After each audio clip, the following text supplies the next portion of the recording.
Այս պահին գետնի վրա նման երևույթ տեսանելի չէ։ Մամուլում տեղի ունեցող ապատեղեկատվությունը նրա մասին, որ տեղի են ունենում կուտակումներ, զորքերի տեղաշարժեր, Պաշտպանության նախարարությունը չի հաստատում։ Պաշտոնական լրահոսին հակադարձելով Մեսրոպ Հարաքելյանը նոր գրառում արեց։ Իշխանության ներկայացուցիչներին պաշտոնապես հրավիրում եմ միասին գնալ սոտք, պայմանով, որ եթե ես ապացուցում եմ, որ գիշերը կրակոցներ են եղել, ապա դուք հրաժարական եք տալիս եւ դուրս եք գալիս քաղաքականությունից։ Սահմանային վիճակին անդրադարձավ նաև արտաքին հետախուզության ղեկավարը, նշելով անհանգստանալու առիթ այս պահին չկա։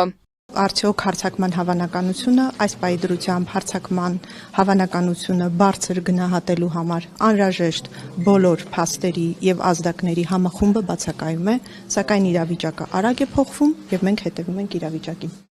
Պապիկյանի խոսքով հրադադարի խախտում չի եղել, իսկ եթե Բաքուն հայտարարություններին կից նաև փաստեր հրապարակի, պատրաստ են հետաքննություն անցկացնել։